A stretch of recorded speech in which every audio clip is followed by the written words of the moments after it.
आज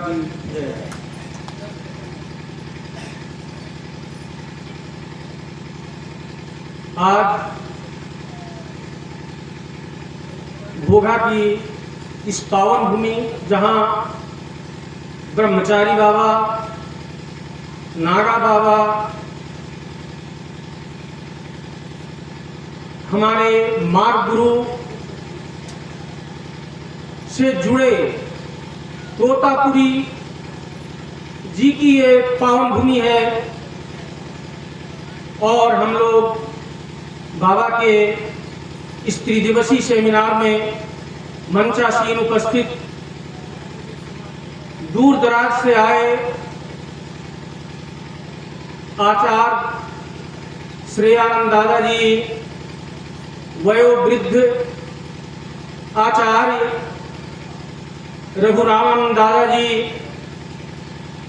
chief guest के रूप में मेरे आग्रह से पधारे प्रोफेसर सितारे हिंद सर जी और हमारे बड़े भाई श्रीकांत जी। इस हिडन गार्डन के प्रांगण में उपस्थित तमाम मार्गी दादा दीदी एवं आगंतुक सज्जनों, सबों का मैं तहे दिल से हार्दिक अभिनंदन करता हूं और आज के विषय पर समय कुछ ज़्यादा होता जा रहा है, इसलिए मैं थोड़ा संक्षिप्त बात रख करके अपना स्थान ग्रहण कर लूँगा, क्योंकि मैं चाहता हूं कि जो दादाजी लोग उपस्थित हैं उनके मुखारबिंद से भी आपको कुछ सुनने का मौका मिले। विषय बहुत गंभीर है और एक विचार गोष्ठी है। विचार गोष्ठी का विषय नैतिक मूल्य के क्षरण और उस क्षरण के से आहत मानवता को बचाने के लिए किस प्रकार हम लोग अपने आदर्श को अपने आने वाले पीढ़ी के सामने रखें ताकि आने वाली पीढ़ी सुखमय हो। बात तो बिल्कुल सही है, नैतिक मूल्य हम लोग भी महसूस करते हैं और पूर्व वक्ता ने अभी बताया कि इतना फास्ट चेंजिंग पीरियड है, इतना तेजी से बदलाव दुनिया में हो रहा है। हमें लगता है कल जो हवा बॉम्बे में चल रही थी वह जब भागलपुर तक पहुंचती है तब तक वहां एक नई दूसरी हवा आ जाती है। आज के बच्चों के सामने बहुत बड़ा एक चैलेंज है, इन सारी बातों को, इस गैप को कैसे भरें। तो नैतिक मूल्य, बाबा ने अपनी किताबों में लिखा है कि नैतिकता हमारा लक्ष्य नहीं है, नैतिकता हमारा आधार है। जब भी चाहे आध्यात्मिक हो, जागतिक हो, अन्य किसी भी कार्य के लिए जब हम आगे बढ़ते हैं तो उसमें नैतिकता का के बिना शायद हम अपनी उस पराकाष्ठा तक नहीं पहुंच सकते हैं। एक विद्यार्थी यदि अपने जीवन की सफलता को चरमोत्कर्ष तक पहुंचाना चाहता है तो जब तक वह नैतिकवान नहीं होगा, वह उस स्थान तक यदि पहुंच दी जाए तो पहुंचने के बाद ऐसे फिसलन को प्राप्त होगा कि आप कल्पना नहीं कर सकते हैं। निश्चित रूप से हमारे देश की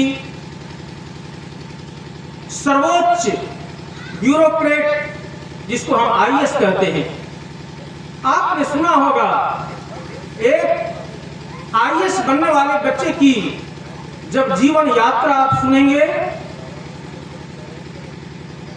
तो शायद आपको आंखों दांतों तले अंगुली दबानी होगी।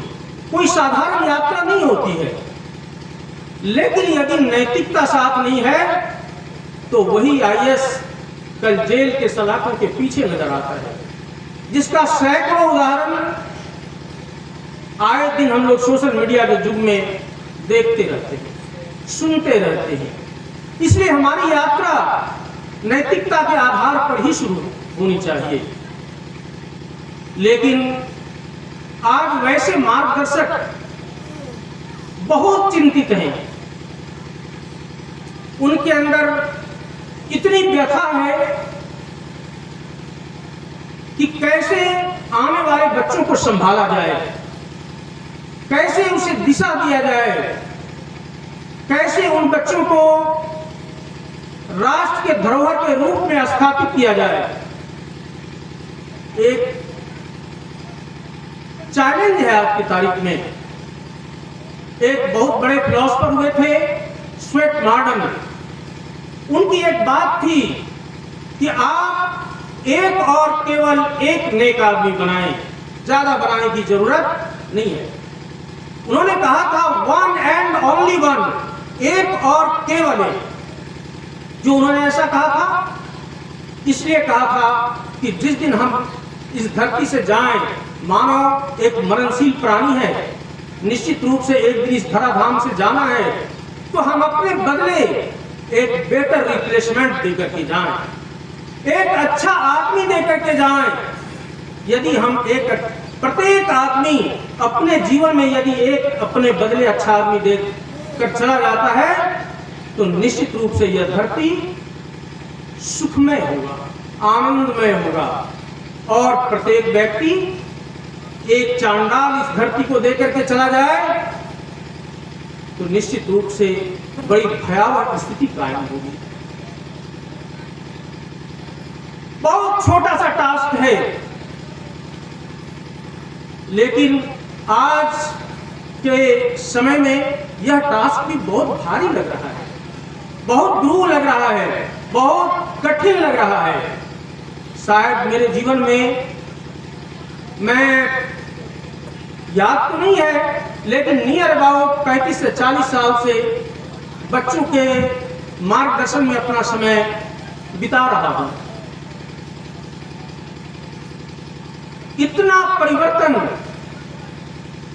आज से जो पहले बच्चे थे और आज के जो बच्चे हैं, निश्चित रूप से जिनके बच्चे को मैं पढ़ाया, जिस बच्चे को पढ़ाया, आज उनके बच्चे पढ़ने लायक हो गए हैं, चाहे वो जहां पढ़ रहे हैं।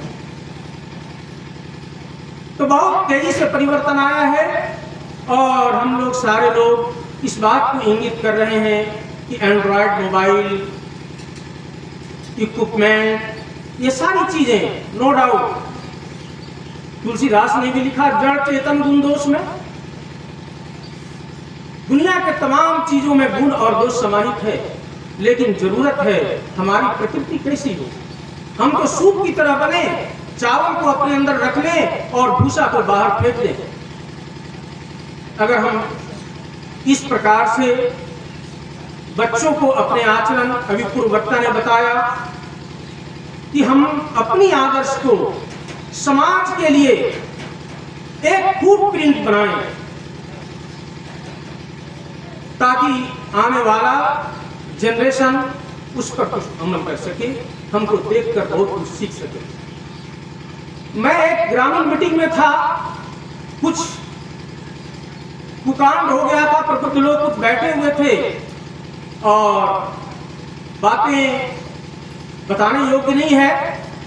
मैंने उस मीटिंग में इतना ही कहा था कि हर एक व्यक्ति को यह सोचना चाहिए कि मैं जो कर रहा हूं उसका प्रभाव समाज में कैसा पड़ रहा है। अगर हमारा कृत्य समाज के लिए लाभदायक है तो बहुत अच्छी बात है, लेकिन यदि कृत्य दूसरे को संबल देता है वह कुकृत्य करने के लिए, तो ऐसा कार्य हमें कभी नहीं करना चाहिए। अब हम लोग थोड़ा सा विषय वस्तु की तरफ तो बात चल ही रही है, नैतिक मूल्य में सुधार कैसे हो। तो कहा भी जाता है कि हम सुधरेंगे तो समाज सुधरेगा, देश सुधरेगा। एक से ही अनेक होता है, तो हम लोगों को अपनी सुधार निश्चित रूप से करके एक आदर्श बनाना चाहिए समाज के लिए। और इसमें हम ये भी कभी कभी आकलन करते हैं। कुछ दिन पहले हम डीपीओ के यहाँ मीटिंग में थे, डिस्ट्रिक्ट प्रोग्रामिंग अफसर के यहाँ मीटिंग चल रही थी और वहाँ के एक पदाधिकारी लगातार अपनी बात को बताए जा रहे थे और टोटली नॉन प्रैक्टिकल बातें थी। जैसे पदाधिकारियों का क्या है, एक लेटर आया, वह लेटर आगे प्रेषित कर दिया, लेकिन वह लेटर बनाने वाला व्यक्ति कितना प्रैक्टिकल है, ये बात जब मैं खड़ा होकर के कुछ प्रश्न उनके सामने रखा तो बोले कि हम लोग कर भी क्या सकते हैं, जो पत्र आता है सर हम आप लोगों तक प्रेषित कर देते हैं, लेकिन जब उसको इम्प्लीमेंट करने की बात आएगी तो निश्चित रूप से वह आधा अधूरा रहेगा। मैंने कहीं पढ़ा था, आज भाव जगत खास करके नैतिक मूल्य की बात है। महात्मा बुद्ध की कहानी आपने सुना होगा। महात्मा बुद्ध जब अंगुलीमाल के पास गए थे, मैं तो कहता हूं नैतिकता से बड़ा दुनिया में कोई अस्त्र नहीं है। महात्मा बुद्ध जिस अंगुलीमाल के पास गए थे, वह अंगुलीमाल रोज आदमी ही मारता था, आदमी को ही काटता था, और कहानी ऐसी बताती है कि इतनी हत्या करता था कि वह गिन नहीं सकता था। इसलिए उसे प्रत्येक हत्या के बाद एक अंगुली उसका काट करके अपने गले में उस माला को पहन लिया था। एक बच्चे की कहानी है। तो महात्मा बुद्ध के पास था क्या? अगर अंगुलीमाल चाहता वो तो रोज हत्या कर रहा था, वह चाहता तो 1 मिनट में बुद्ध की हत्या कर सकता था, लेकिन वो अपनी कटार को उनके पैरों पर रख करके उनके शरणागत हो गया। तो क्या था महात्मा बुद्ध के पास? बस वही नैतिक मूल्य वाली बात थी। इसलिए नैतिकता से बड़ा कोई अस्त्र नहीं होता। अंगुलीमाल कहानी हो सकती है, लेकिन जयप्रकाश नारायण जो संपूर्ण क्रांति के प्रणेता थे, वह चंबल घाटी में जाकर डाकुओं को आत्मसमर्पण कराया था। ये बहुत दिनों की तो बात नहीं है। एक जयप्रकाश नारायण की आवाज पर हमारे भारतवर्ष में क्या हुआ ये बताने की जरूरत नहीं है। तो उनके पास क्या था? बस वही नैतिकता का एक बहुत बड़ा अस्त्र था। और मैं समझता हूं कि जिस भी दिन जो भी व्यक्ति यदि अपने जीवन में नैतिकता को, अब नैतिकता के ऊपर बहुत सारी बातें हैं कि नैतिकता के अंदर क्या क्या बातें होनी चाहिए, वो बहुत बड़ा विषय है। नैतिकता तो हम समझते हैं कि बस इतना ही है कि हमसे सामने वाले को तकलीफ नहीं है, हमारी वजह से दूसरों की आंसू ना बहे, पाप पुण्य, ये सारी बातें परिभाषित करते करते लोग परेशान हो गए। वेद में कहा गया है, अष्टादश पुराणेषु व्यासस्य वचनं द्वयम् परोपकाराय पुण्याय पापाय परपीडनम्। 18 पुराण और 4 वेद के अध्ययन के बाद भी वेद व्यास को नहीं समझ में आ पा रहा था कि पाप और पुण्य की व्याख्या कैसे की जाए। तब नारद जी ने बस इसको कहानी माने जो माने, उन्होंने कहा कि बस इतना ही बात है कि आपका कार्य दूसरे को पीड़ा न पहुंचाए, दूसरे के आंखों से आंसू न गिराए, यही पुण्य है। परोपकार से बड़ा कोई पुण्य नहीं, और दूसरों के को दुख देने से बड़ा कोई पाप। तो हम अपने कर्म में, अगर जो भी कर्म हम कर रहे हो, देश काल और पात्र के आधार पर नैतिकता का भी परिभाषा बदल जाता है। एक अच्छा आदमी, निर्दोष आदमी के पीछे कोई डाकू पड़ जाए और दौड़ता हुआ आपके घर आ जाए, आप उसको छुपा रहे, पीछे से दौड़ता हुआ कोई डाकू का समूह आ जाए और आपसे पूछ बैठे कि भाई आपके घर में फलाना व्यक्ति छुपा है क्या, वहां पर नैतिकता क्या कहती है? नैतिकता तो यही कहती है कि इसकी जान बचा ली जाए।